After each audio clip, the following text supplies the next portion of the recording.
like maybe for dyslexia people, they need the information intensity to be higher than what quote unquote the regular readers need.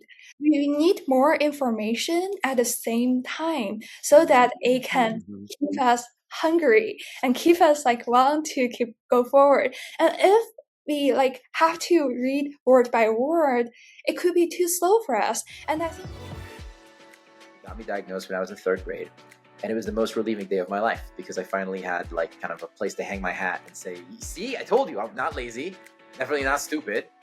I just learned differently, and like that's totally okay. We dyslexics, we were often, just set up for failure because, we were given books and tasks that really are not appropriate for the level that we were at. So how do you expect anyone to be open to learning when their entire relationship with reading, with learning, is physical pain? Wish I had understood when I was younger that the fact that my brain worked differently than people meant that I would be good at things in ways that other kids were not going to be good at. I just assumed I can't be dyslexic because letters don't jump up and down for me. Dyslexia is not a disorder.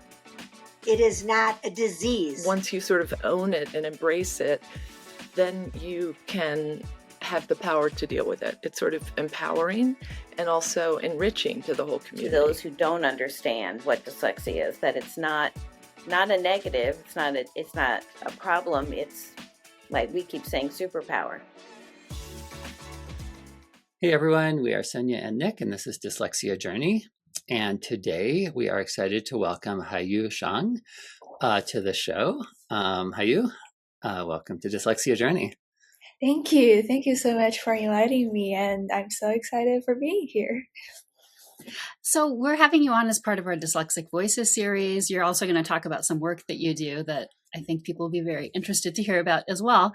But let's start, I guess we can say at the beginning. Your trajectory is a little different also from our other interviewees, though maybe not different from audience members who are listening to this, in that you realized you're dyslexic when you learned English, it sounds like. So I'm curious to hear like how that was for you. Like, what was it like before? What was it like? How did you sort of realize that? What were your experiences like? Yeah, totally. I think, yeah, just as you said, like I didn't realize I could be dyslexia, or like, in fact, maybe like put it in a more accurate way. Like I don't even know the word dyslexia at all. Like when I was like learning my native language, which is like Mandarin, I've been always like a super fast reader when I'm like reading Mandarin. I process like fiction. I really love reading fiction, so I sort of like process the fiction like block by block, like when like sometimes I read like paragraph by paragraph, and like Mandarin is sort of character based, so sometimes I just like glance at the paragraph and sort of like the character they jumps out to me, so I don't need to like read specific sentence, but sort of like the message is like jumping out to me. And that's like one of my favorite experience when I was a kid. I really love like just immerse myself into the book and sort of like finding important message to me. Like to me, like the actually like whatever the content doesn't matter that much. It's more about like what's that message that's like trying to jump out to me. And then like I came to the States when I was 16, and like reading English is very different from reading Mandarin to me, because first English is a second language to me, and I don't have something that I later know is called pleasure read, which is I read just for fun, or I read it for my like own interest. I read English mainly because either my teacher assigned the text, or my parents wants me to like get a better score at SAT, or like get a better score at TOEFL. But it was more like a task to me, versus like when I reading Chinese is like a really fun activities to me. I don't know like whether that makes a difference, but like when I'm reading English, I cannot like process block by block. I have to process word by word, and maybe gradually line by line. That didn't change much. Even like I got a comparative literature bachelor like in Columbia University. But like when I'm at Columbia University, I still got a lot of like assigned tasks. Like things are getting better. I'm sort of like processing it like line by line, but still I think is like I don't see the pleasure read, like that flow moment when I'm like reading in Mandarin. Like it's actually quite interesting how I realized I could be dyslexia. It's super late. It's like when I like last year I got an eye surgery and my eye was like super bad, so I cannot like read at all. So I began to listen to audiobooks. And that was a moment I realized, oh, I can listen super fast. Like that gives me a flow experience. That maybe like now just like listen to audiobook, but like gradually when my eyes get better, I was reading Virginia Woolf's Waves, and that's the first time I got a flow experience by reading English text. What I did is I listened to the audiobooks and read the text at the same time.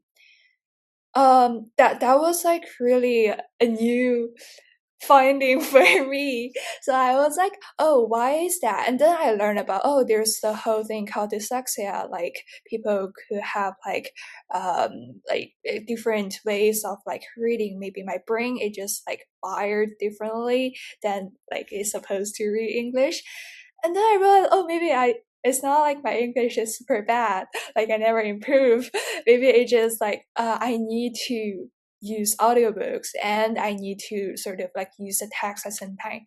And then I started to like learn more about this field and I realized, oh, there's so many people like me. Like, yeah. Yes. That's super interesting. And I want to emphasize one point there, which is that with your sort of natural experiment that happened when you weren't able to read with your eyes, that sort of removed the factor or the question of maybe you just don't know English as well as Mandarin. Yeah. But when you were able to listen to the audiobooks, it was clear that you were fluent in English and were able to enjoy the audiobook, and it's just reading English that is more difficult, right? Yeah, it is like that. Yeah, because like at that time I also had a theory is like because I listened to a lot of lectures and I have to like I'm sort of from the Zoom university era, so I have to like watch a lot of lectures at like 2 times speed or like 2.5 times speed. So I'm very used to like listen to audios that are at a super fast speed, and when the audio gets like super fast paced, it's sort of similar to how I read in Mandarin because it's hard for you to capture every word. And sometimes you just need to learn how to grasp the important information in the fast speed audio. So at that time, my theory is maybe I'm like more trained at like listen to audio. But I think I don't know. Like I don't know. Yeah, like yeah, and then like I start doing the reading, like reading text paired with audiobooks, and that's like something that's very helpful to me. I don't even know why. I think maybe it's just because like my sensory all get some work to do, and they're like all happily busy, so nothing is like wandering, and I finally get to like focus on the text so much that I can immerse into it. Yeah, and it just pings quite a few things for me. And one of them is sort of the fact that dyslexics often do have more of a holistic way of taking information and a more visual way. And then also that dyslexic often do miss those small words, which it sounds like, I don't know Mandarin well enough to, particularly the characters, but my understanding is that there aren't so many of the small words, right? It's more like you said that there's the characters or are there small words? How does that work? Like the articles in English, like yeah, like Oh yeah, yeah, like that a would just be and the right. that would like be you more. don't have that in Mandarin, right? Is it more incorporated into the let character me sort think. of the whole? No, I don't think we have it. Yeah. Okay. Yeah. But it's actually different from what I said though. Like in fact, we don't have it, but like I can totally relate to like the thing you were talking about. Like it helps me to just grasp the important plot versus like I need to get into like the smaller details, like Yes. how this thing is said. For example, you know, like Russian literature, the Russian characters' names are like super long. A lot of people, the reason they don't like Russian literature is because the name is so long and it takes them a lot of time to remember the name. And to me, that was never a thing. Like when I was a kid, I was like super proud of it because I get to like read the Russian literature like super fast, and like I just sort of compress the Russian name into just one word, or like one character or two character, and like I don't even name it. I don't even like name out like the nickname I choose for them. So so I can like proceed in a faster way. But like when I try to like discuss the plot with my friend, I realize it's so hard for me to like recall the name. Like I never actually remember like the character's name. I just say, oh, you know, that guy, like he divorced with his wife, blah blah blah. Like I know the plot, but I don't know like the name of it. To me, like it's just like not important. Yeah. And so that was reading Russian literature in Mandarin. Mandarin, yeah. Yeah. Mm-hmm. Yeah. Okay. Oh yeah, like and that didn't happen to me in like in English. For example, like I know like the English name of the Russian literature's character, although like yeah, it is still the same content. Yeah. Interesting. Huh. Yeah. Very interesting. Oh yeah. Yeah. Like for example, like now I can immediately think of like Raskolnikov. But like if you ask me what's the Chinese translation of Raskolnikov, I can only say, oh, it starts with the first character Luo. But like after that, I don't know. Is there like I know it starts with RA, but after that, it's kind of don't know. Interesting. Huh. Yeah, that's really interesting. Yeah. So I'm curious then, I mean, obviously after you moved to the US, so you went to high school and university and grad school in English. How did you kind of compensate for your English reading? Did you just spend a lot of time on it, or what was That's like a you had a lot of reading to do, right? Yeah. I don't know. I always thought it was just like I was not good enough. Like I thought it was like natural for people like learning a second language, like because I don't discuss my experience with other, so I thought like it's supposed to be hard. Right. Yeah, but now looking back, maybe it shouldn't be that hard. Yeah, let me think if there's specific tricks I was using. Like, did you have to really? read? Did you have to read things more than once, or did you use audiobooks at all in university, or? No, I didn't use audiobooks that much. I wish I had. Like, it would help me tremendously.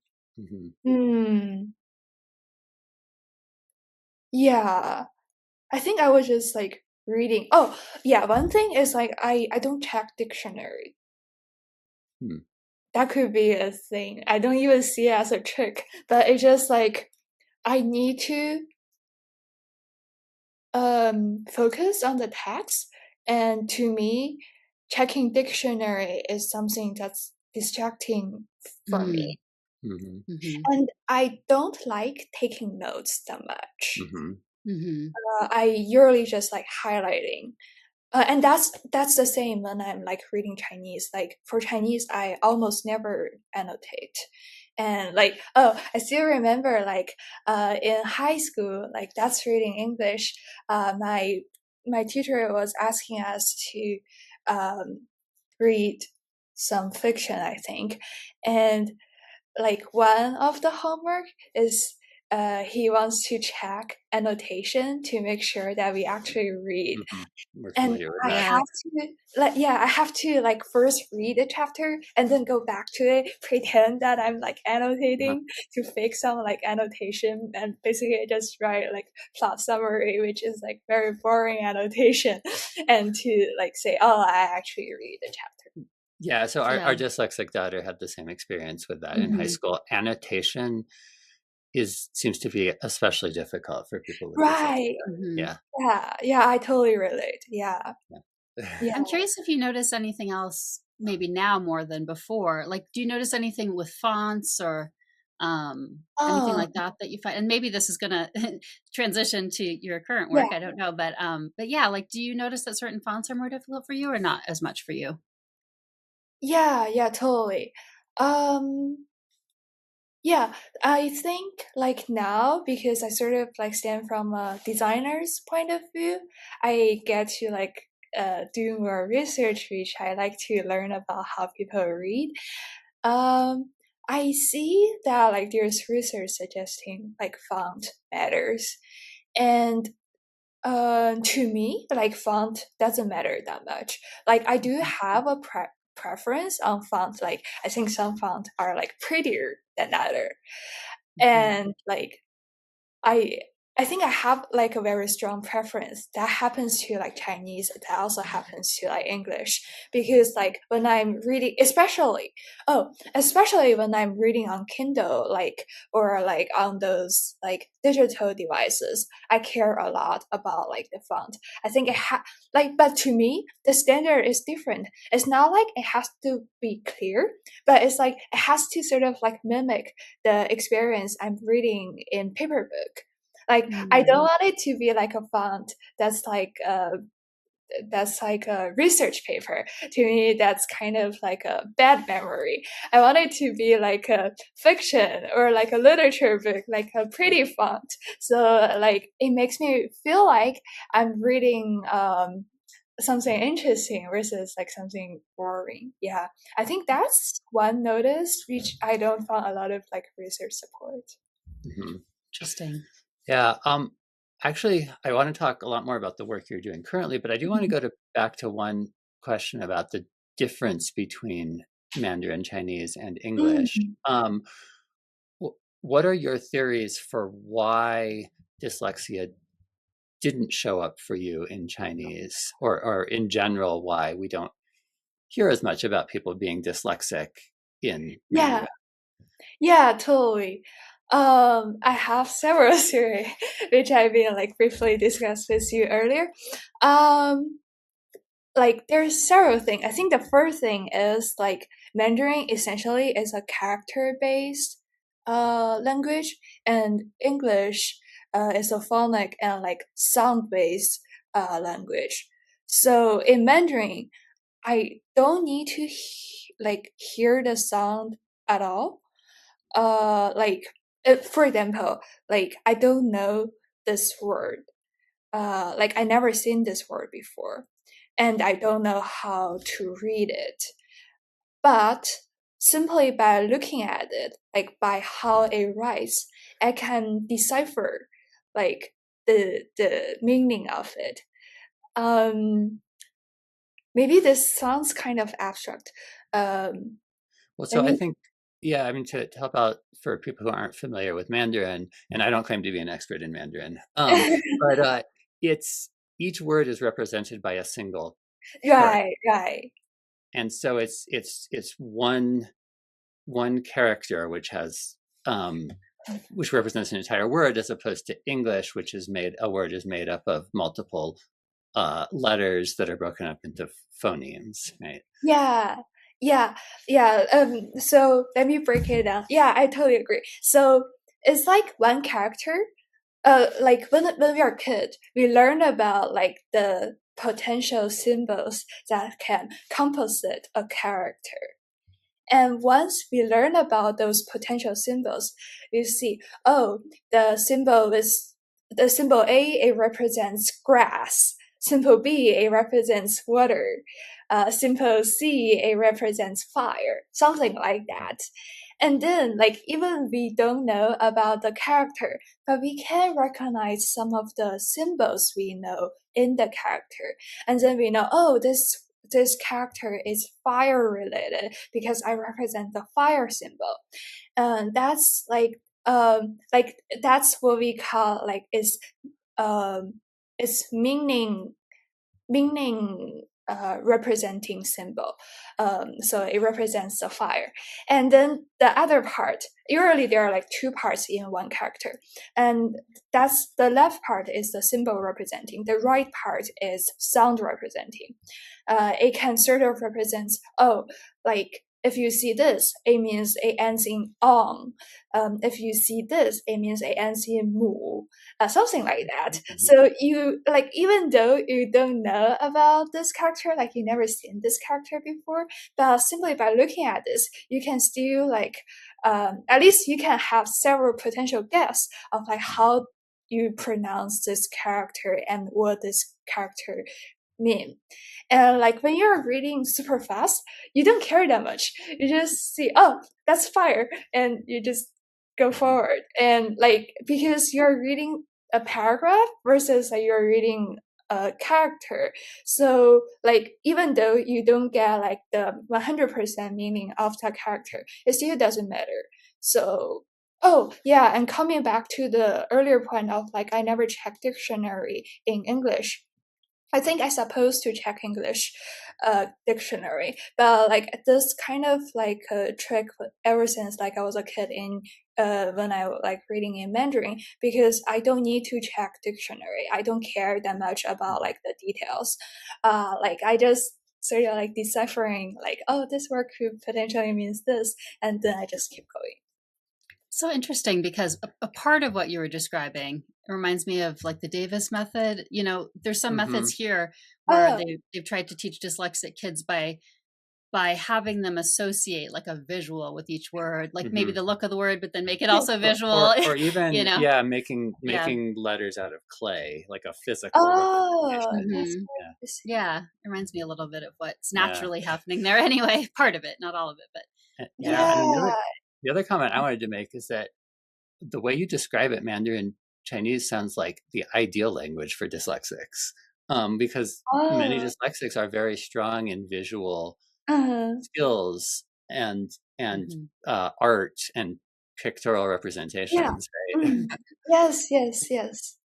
Oh, maybe like it's not like my brain is dyslexia, but it's more like the way I read Chinese make my brain dyslexia. Like it makes it fit like Chinese so well that like I have to learn a whole new set of skills when I'm like learning English. Which comes to like the point about like why I think it was so helpful for me to learn to use audiobooks and text at the same time, because again, like it gets back to the experience of like guessing the word, because I think to me English like I can still guess the word, but it's from the sound. Like sometimes I never seen the word before, but somehow I don't know like how applicable this experience is, but to me, like somehow when I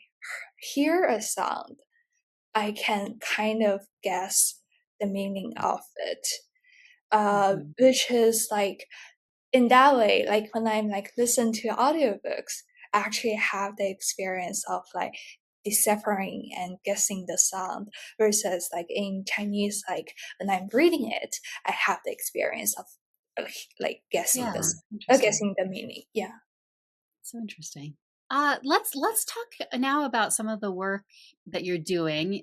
You're working in particular with Zuntold Publishing, which has bibliotherapy also in the UK. But how did you come to that kind of work? I don't know if they're the first company you've worked with like that, or were you already interested in it?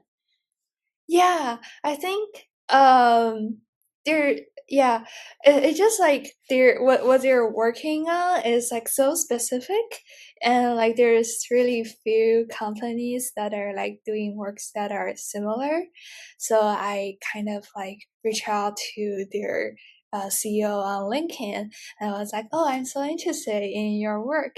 It seems so interesting." And we start like meeting weekly, and yeah, I start to like working with them. I think the reason I'm interested in bibliotherapy is because I've been always interested in therapy. Like I'm a certified mental health coach, and yeah, but um, like until until like my eye surgery, I didn't realize how important or how therapeutic reading fiction was to me. And while I was doing my master's thesis, I encountered this word, bibliotherapy, and that's the first time like something that's always been there has a name to me. Like I always know I like reading fiction because it's the few moments that I can feel, oh, I'm so focused and like hyper focused, and I also feel I'm like absorbed by the books that I'm reading. But I didn't realize this could be a way of like being a therapy. So that's the moment that I began to learn more research like about it and see, oh, if there's like actual like applications about like bibliotherapy and how people are currently navigating it, and like if it's at all like related to dyslexia or if they're like two separate topics. Because like to me, I have like a lot of theory. For example, like I think people's attention is deeply related to this, and both related to dyslexia and like mental health, like mental wellness and therapy.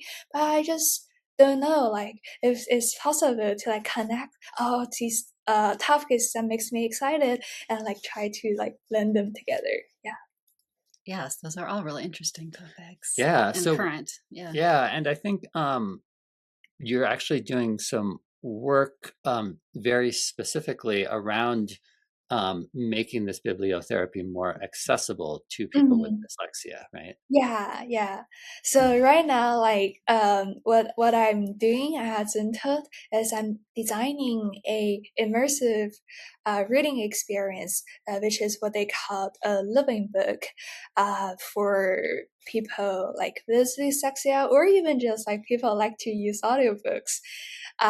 So what I'm doing is like right now they have audiobooks and they have text, but they are in two separate interface, and I am connecting the two interface so that like when people are reading, they can see, oh, the highlighting of the text, and also like they can change the font, they can make it like more dyslexia friendly, for example like bionic, which is like highlighting the first one or two character of the word so that like it can guide the eye and like lead the attention. Yeah. That's really cool. Yeah. Yeah, I'm trying to put all that together in my own brain. So Yeah. so it kind of makes it, like you were saying, feel, you use the word immersive. Yeah. What is, I guess, the experience that you feel like the reader would have, if you can, if it's possible to describe it? Yeah, maybe I can show you like a sample, like I can screen share it or. Sure. Okay, so this is like a super quick demo for like what we currently have. Yeah. It was still raining on Monday morning after a wet weekend stuck indoors with the olds, as Holly now called her parents. Yeah, so what you can see is like we got these highlighting, and when you're like listening to the sound, it has this highlight, so it guides your eye like where you should focus instead of just like maybe you just like, oh, it's raining, it's indoors, and then you jump to the second paragraph, which is what I do when I'm reading Chinese. And also we have like the bionic function, which is like a highlight the first character. What it does is essentially similar because it leads your attention. It helps you to focus like word by word. Yeah, and also like we can change like the speed, and also we can change the font. And also, yeah. Yeah, one thing that's so important also is that it's a natural voice, not a robotic voice. Yeah. Like that's sort of like the benefit of like Zentoad, because they've been always having human voice, and I guess that's very helpful, especially when people are reading bibliotherapy, like fiction that are like for bibliotherapy, because you don't want like a very robotic voice for bibliotherapy. Right. Yeah, so that's basically it. Right. Yeah, and I saw that panel how people could really customize it to themselves. Yeah. And apologies to people who are listening to the audio only version of this, but hopefully you got the sense of it from what we were saying.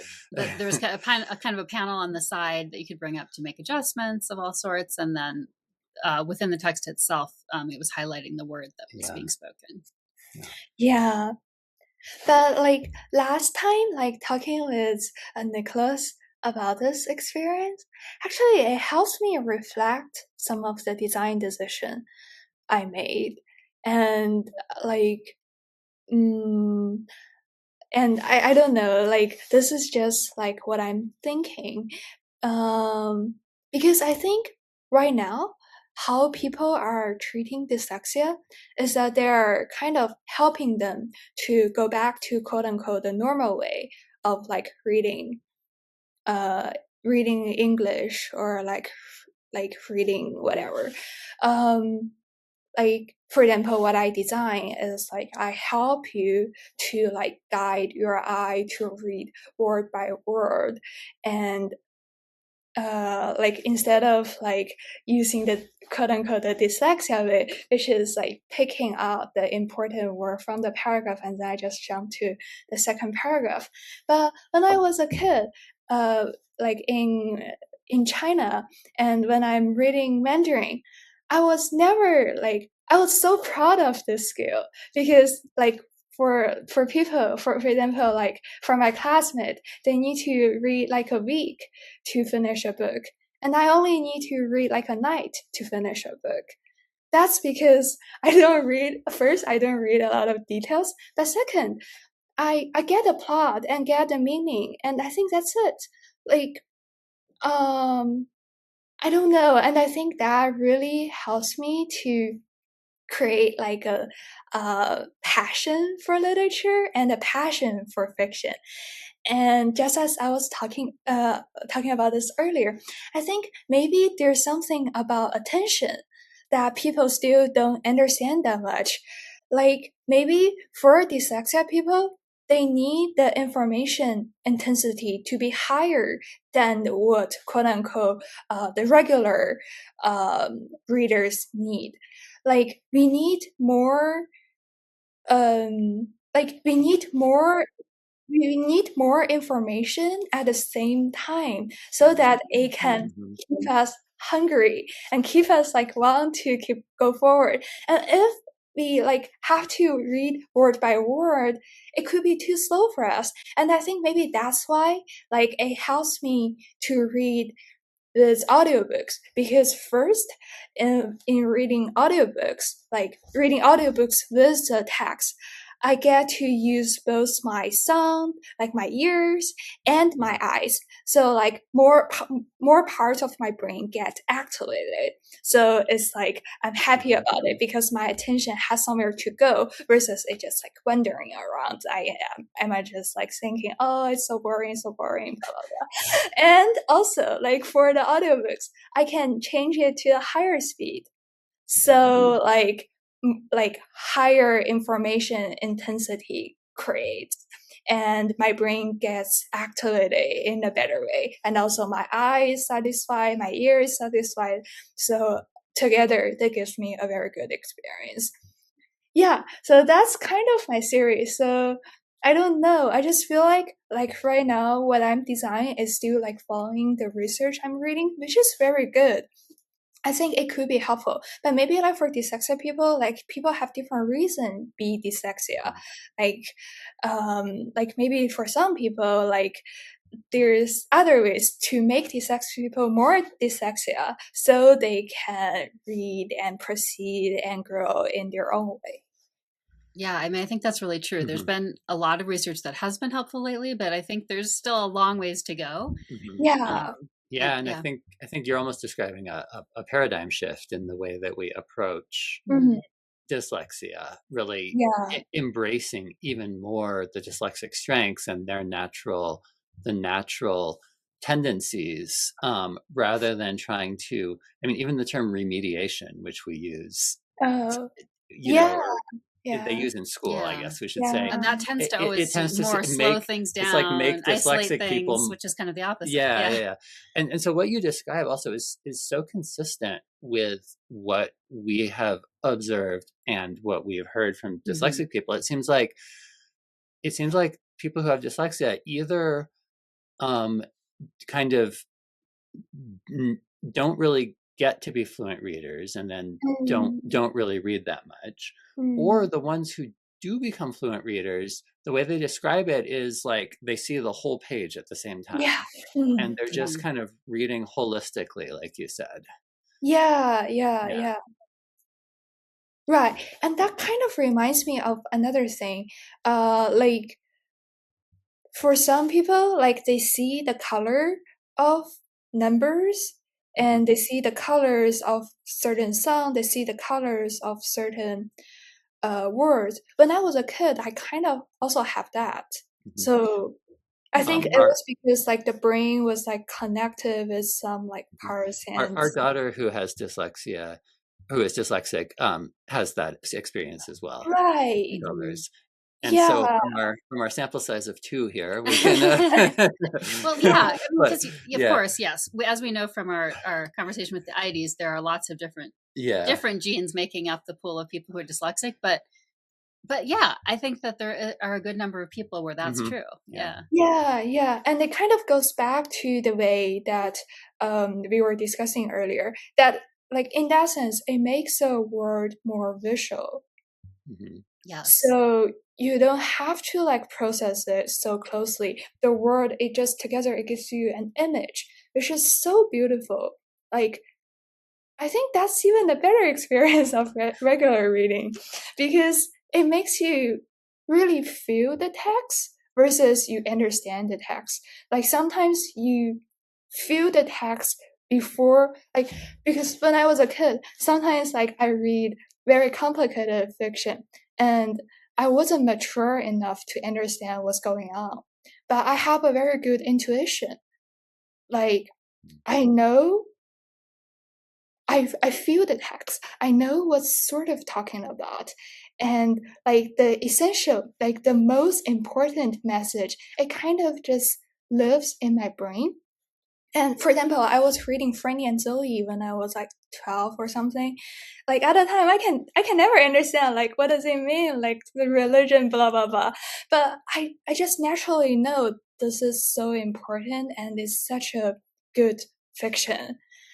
And when I grew up, like I learned about Franny and Zoe in a literature class, and I reread it, and this time I definitely understand something new, and I get more mature. I know about the background information. But to me, the essential message is the same. It's something that I cannot describe with word, but I know it is so important and is specifically important to me, and is therapeutic. Yeah. Yeah. That's such a beautiful way of talking about. This might even be a good way to close out, because it's such a beautiful way to talk about reading, I think, too, in a different way than it gets talked about often when we're talking about, actually learning to read, and it becomes so technical. And but like this, the meaning aspect and the way you're bringing it out and highlighting it, and the way that can be for dyslexic people and everyone, but it's just, I think that's wonderful. Yeah, totally. Yeah, I think it just like reading is something that's like so beautiful, and like so like to me is such a like one of the greatest pleasure in my life. And like the way now people are learning to read, and especially like when I'm reading, for example, like I'm learning to read in English, it's like so scientific that it almost like lose the beauty of it.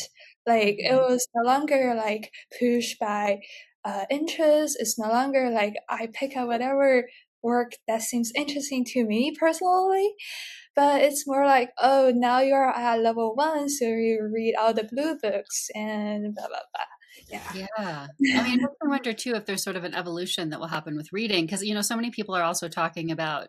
I thought of even doing an episode on this, but I hadn't quite figured out what I even wanted to say. But that people talk about that people aren't going to read anymore, right? There's all this, the visual, social media, all that kind of interaction, but I mean, the way we're talking about it now and the way you're describing it, it sounds like perhaps there could be some evolution of reading.